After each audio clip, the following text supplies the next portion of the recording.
Okay, thank you. First of all, thank you for asking me to be here.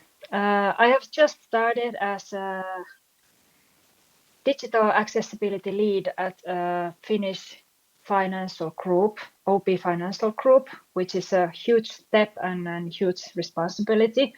But this is not a new thing for me. I'm already here in a second round, so to speak. I was already before doing this at OP when the act of the provision of digital services was implemented in Finland, and this is also the beginning of my short speak.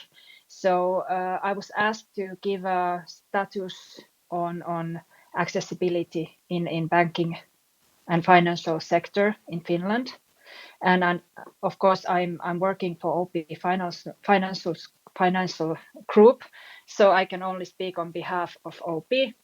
But I think the most important thing is that the act on the provision of digital services was already implemented in Finland on 28th of June 2022, which means that in Finland the banks had to be implementing accessibility in the services already back then.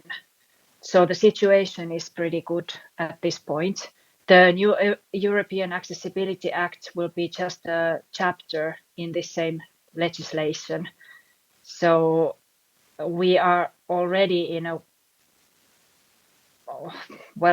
on the road to quite accessible banking services at this point.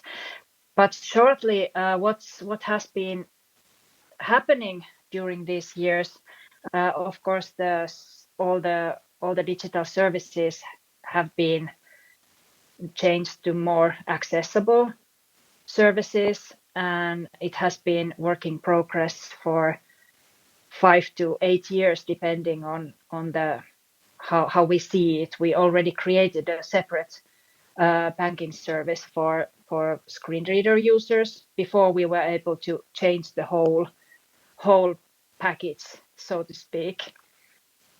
And then, of course, the OP is taking this pretty seriously since this role was funded, and it's a role that spreads across the whole group. So it's not that I'm looking at this accessibility from very narrow point of view. I have mandate to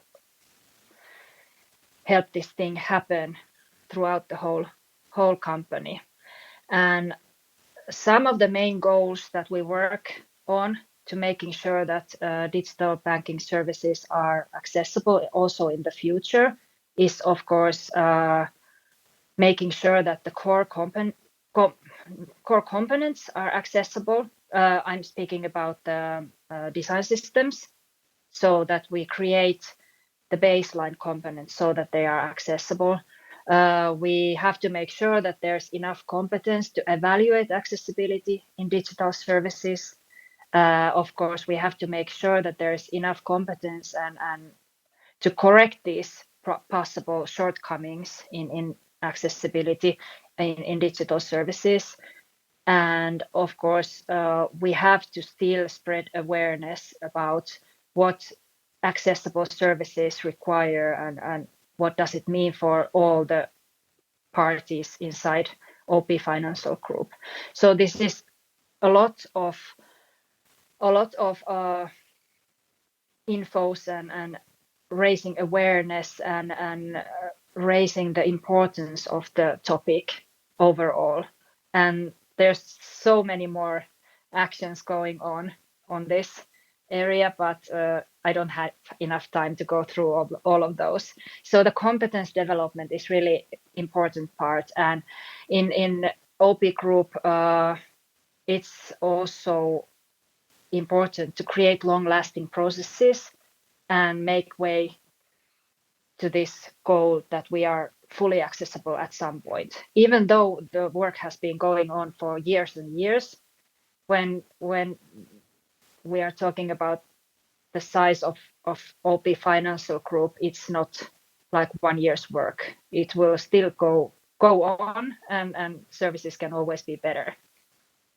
And I think I cannot speak on behalf of other banks, but the situation, I think it's pretty much the same.